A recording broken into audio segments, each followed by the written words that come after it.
محترم احبہ، جب حضرت موسیٰ علیہ السلام اللہ جل وعلا کی بارگاہ میں کلام کرنے کے لیے جا رہے تھے تو راستے میں ایک انتہائی مالدار شخص سے ملاقات ہوئی۔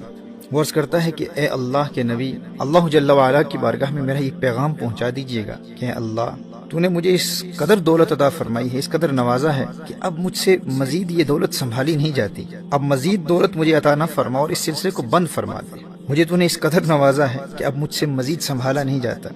اسی دوران ایک انتہائی غریب شخص بھی حضرت موسیٰ علیہ السلام سے ملا، جو زمین پر بیٹھا ہوا تھا اور مفلسی اور غربت کا عالم یہ تھا کہ سطر ڈھانپنے کے لیے بھی اس کے پاس کپڑے نہیں تھے، یہاں تک کہ زمین پر بیٹھے ہوئے ریت سے اس نے سطر ڈھانپا ہوا تھا۔ وہ بھی موسیٰ علیہ السلام سے عرض کرتا ہے کہ میرا پیغام بھی اللہ جل وعلا کی بارگاہ میں پہنچا دیجیے گا کہ مولا میری حالت بھی دیکھ، تو سب کو نوازتا ہے، مجھے کب عطا فرمائے گا، مجھے کب نوازے گا، میرے پاس تو سطر ڈھانپنے کے لیے بھی کپڑے نہیں ہیں۔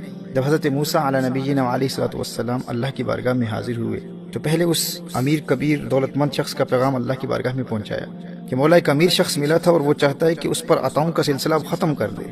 اس کا پیغام ہے کہ یا اللہ، تو نے اتنا عطا کیا ہے، اب سنبھالا نہیں جاتا۔ اللہ جل وعلا نے ارشاد فرمایا، اے موسیٰ، میرے اس بندے کو میرا پیغام دے دے کہ تو شکر ادا کرنا چھوڑ دے، میں تجھے عطا کرنا چھوڑ دوں گا۔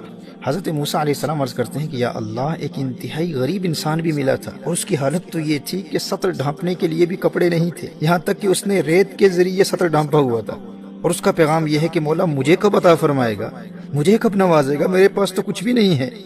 اللہ جل وعلا نے ارشاد فرمایا، اے موسیٰ، اس غریب انسان کے لیے میرا پیغام یہ ہے کہ وہ میرا شکر ادا کرنا شروع کر دے، میں اسے عطا کرنا شروع کر دوں گا۔ اب فرق دیکھیے کہ اس امیر شخص کے لیے پیغام کیا تھا اور اس غریب شخص کے لیے پیغام کیا ہے۔ وہ امیر شخص چونکہ اللہ جل وعلا کا شکر گزار بندہ تھا، اللہ جل وعلا نے ارشاد فرمایا اگر وہ شکر ادا کرنا بند کر دے تو میں عطا کرنے کا سلسلہ بند کر دوں گا۔ اور اس غریب شخص کے لیے پیغام کیا ہے کہ تو شکر ادا کرنا شروع کر دے، میں عطا کرنا شروع کر دوں گا۔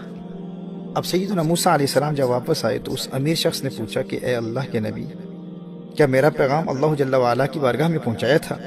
تو حضرت موسیٰ علیہ السلام نے فرمایا بالکل پہنچایا تھا، اور اللہ جل وعلا نے ارشاد فرمایا ہے کہ میرے بندے کو بتا دے اگر تو میرا شکر ادا کرنا چھوڑ دے گا تو میں تجھے عطا کرنا چھوڑ دوں گا۔ اس امیر شخص نے جواب دیا، اے موسیٰ، یہ کیسے ہو سکتا ہے؟ محترم احباب، ذرا اس امیر شخص کے جواب پر غور کیجئے گا۔ وہ کہتا ہے کہ اے اللہ کے نبی، یہ کیسے ہو سکتا ہے، یہ کیسے ممکن ہے کہ میں شکر ادا کرنا چھوڑ دوں؟ اس شکر کے علاوہ میرے پاس ہے ہی کیا؟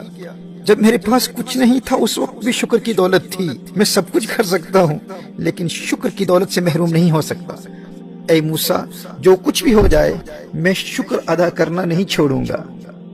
حضرت موسیٰ علیہ السلام نے ارشاد فرمایا اگر تو شکر ادا کرنا نہیں چھوڑے گا تو اللہ جل وعلا تجھے عطا کرنا نہیں چھوڑے گا، اگر تو شکر ادا کرتا رہے گا تو اللہ جل وعلا تجھے نعمتیں عطا کرتا رہے گا۔ اللہ اکبر۔ محترم احباب، پھر وہ غریب شخص بھی حضرت موسیٰ علیہ السلام سے ملتا ہے اور عرض کرتا ہے کہ میرے پیغام کا کیا بنا، میرا پیغام اللہ جل وعلا کی بارگاہ میں پہنچایا؟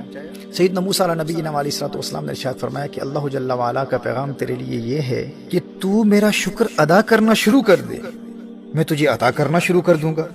اس نے فوراً جواب دیا کہ اے اللہ کے نبی، میرے پاس ہے ہی کیا، میں کس بات پر شکر ادا کروں، میرے پاس تو کچھ ہے ہی نہیں، مجھے اللہ تعالیٰ نے دیا ہی کیا ہے کہ میں شکر ادا کروں، میں تو اپنا سطر بھی اس ریت سے ڈھانپ کر بیٹھا ہوا ہوں، میرے پاس ہے ہی کیا کہ میں شکر ادا کروں، اللہ نے مجھے دیا ہی کیا ہے۔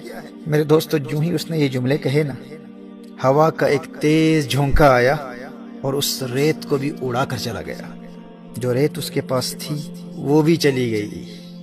میرے دوستو، یہ ہے شکوے کا وبال، جو ہے وہ بھی چلا جاتا ہے۔ محترم احبہ، اگر وہ غریب شخص اس ریت پر شکر ادا کرتا نا تو اللہ جل وعلا اسے کپڑے عطا فرما دیتا، اور پھر وہ اگر کپڑوں پر شکر ادا کرتا تو اللہ جل وعلا اسے مزید مال و دولت عطا فرما دیتا۔ لیکن چونکہ ساری زندگی وہ بجائے شکر کے شکوے کرتا رہا، اور شکوے کا نقصان یہ ہوتا ہے کہ اللہ جل وعلا نے جو دیا ہے اللہ جل وعلا وہ بھی واپس لے لیتا ہے۔